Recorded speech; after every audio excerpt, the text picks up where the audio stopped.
On Friday, the straight talk was that McCain economic advisor Phil Gramm was off the campaign after calling America a nation of whiners.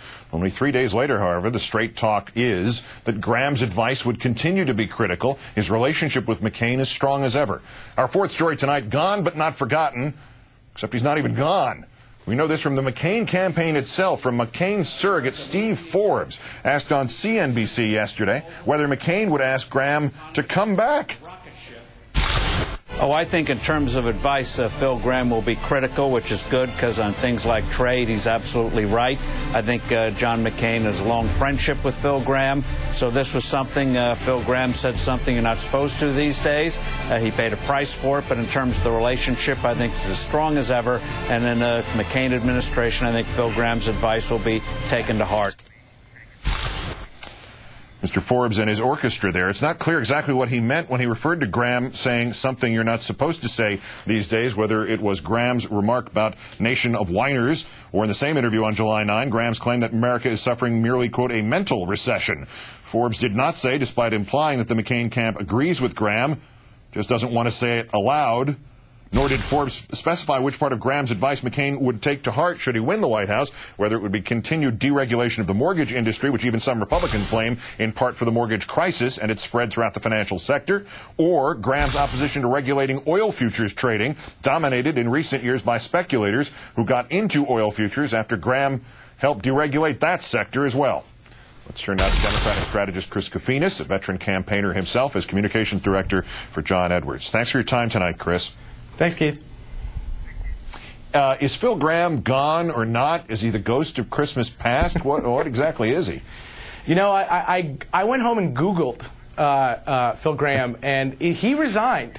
Unfortunately, I'm not sure that the McCain campaign got the memo. I mean, the reality here is, you know, the funny thing is the McCain campaign says he's gone, but he's still an advisor, apparently. He's still talking to John McCain, apparently. And if John McCain happens to win the White House, he's going to be a senior advisor in some kind of economic function. I mean, this is actually a very serious contradiction because it goes to the heart of who John McCain is, that he seems, in their campaign, can't seem to get their story straight as to whether whether Phil Gramm is part of their campaign or not. It really is, I think, a fundamental, insight to who John McCain is and how he's running as a candidate right now. If Phil Gramm is seen as still having McCain's ear, does McCain not risk further tarnishing this supposed straight talk reputation without getting whatever benefit he might think he got from having Gramm officially around? Yeah, I'm not sure you could tarnish it anymore. John McCain has actually done a pretty good job of that. I mean, the straight talk, maverick independent that people remember in 2000 just doesn't exist.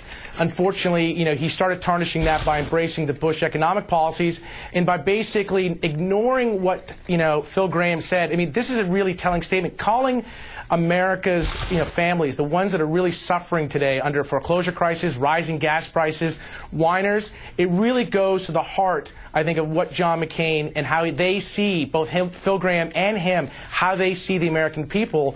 And I think it really makes it difficult for him to justify how he's going to lead the country in any new direction. What is the tension here, Chris, that McCain doesn't want to lose independents and swing votes who might not like being called a nation of whiners, but he also doesn't want to lose the corporate backers who would get rich off the policies of Phil Gramm? Or is there something else going on that we're not aware of here? I think it's a bit of both. I mean, he clearly, I think, wants to kind of appease his corporate backers by still saying, I'm kind of listening to him, even though he's not part of my campaign, theoretically. The other part, I hate to say it, but it kind of makes you wonder whether he's willing to lose an election instead of losing an advisor.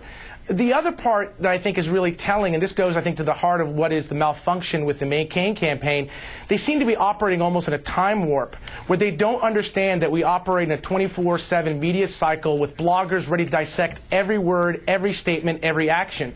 The notion that somehow you can ignore that Phil Gramm is back advising John McCain in any way, and that somehow that's going to fall on deaf ears, it just shows you a beltway blindness that doesn't, I think, reflect the reality of what candidates today are running in. They're running in a very complex, challenging, demanding media environment, and if you're not up to that, well, you're going to suffer the consequences. Last point, this hint from Forbes that he might, that is, Phil Gramm, might have some role to play under a President McCain. What on earth could that role be?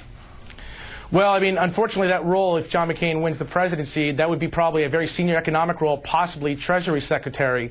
And again, I think this is where I think is very telling. There's a very clear, theme here between these two candidates. They see the world very similar. They see the American people as whiners. They see corporate American multimillionaires as winners. Unfortunately, that is a recipe for losing election. I don't understand it, but that's John McCain's campaign. Yeah, we need a financial pirate as Secretary of the Treasury.